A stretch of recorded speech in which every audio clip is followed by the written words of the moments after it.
جی السلام علیکم ورحمۃ اللہ وبرکاتہ۔ وعلیکم السلام ورحمۃ اللہ وبرکاتہ ومغفراتہ۔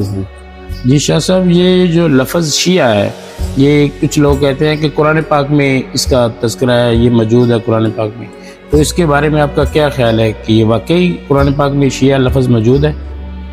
جی بالکل، قرآن مجید میں یہ لفظ بالکل موجود ہے، لیکن اس سے ہرگز یہ مراد نہیں لے سکتے کہ جو فرقہ شیعہ ہے یہ اس کے لیے لفظ استعمال ہوئے ہیں، ہرگز بھی یہ مراد نہیں لے سکتے۔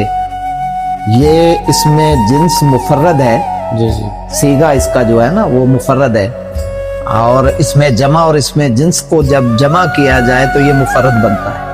مفرد شین یہ عین یا بھی لگا سکتے ہیں، شیعہ، ٹھیک ہے۔ جی جی۔ اب جو شیعات لفظ ہے، جیسے سورۃ الصافات میں آیت نمبر 83 میں اللہ رب العالمین نے فرمایا وَإِنَّ مِن شِيَعَتِهِ لِإِبْرَاهِيمَ، تو یہ ایک مطلب لگا لیں کہ مددگاری کا لفظ ہے، یا ایک ایسی جماعت جو کہ پیروکار ہو، جی جی، جماعت جو پیروکار ہو، ٹھیک ہے۔ اب یہ ابراہیم علیہ السلام کے لیے زیادہ تر استعمال کیا گیا ہے، کیونکہ ان کی اپنی کوئی امت نہیں تھی، جی جی، ٹھیک ہے۔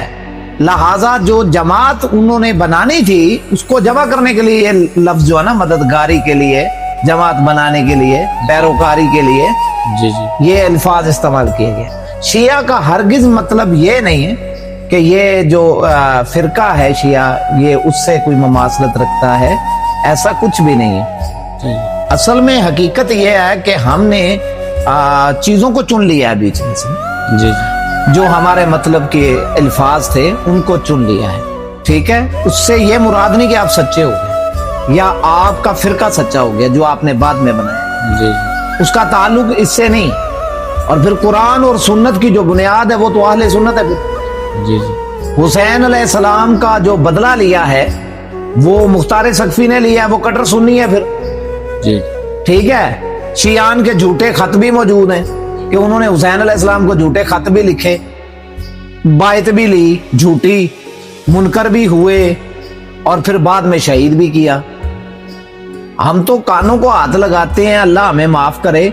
اب آج کا جو بندہ ہے وہ اپنے فرقے کی تلاش میں کہ فرقے کے لیے صحیح چیزیں جو ہیں وہ نکال لینی ہے، تو بقایا قرآن نہیں ہے جو ان کے ہی مخالف جاتا ہے۔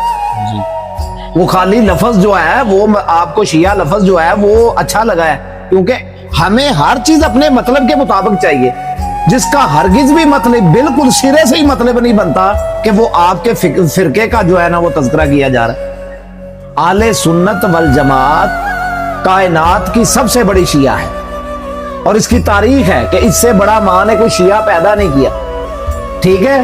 اگر آپ چوتھے امام علی بن حسین، یہ آپ کا نام ہے، ٹھیک ہے، آپ کی کنیت ہے امام سجاد، آپ کا لقب ہے زین العابدین علیہ السلام۔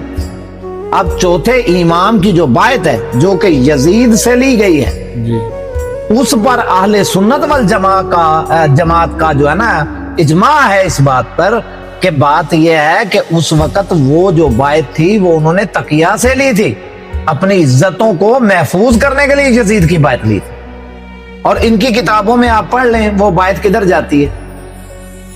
تو بات یہ ہے کہ یہ جو اہل سنت ہے اس سے بڑا کائنات میں کوئی شیعہ نہیں ہے، ٹھیک ہے۔ جو سب سے پہلے اگر شیعہ ہے نا تو وہ اہل سنت والجماعت ہے۔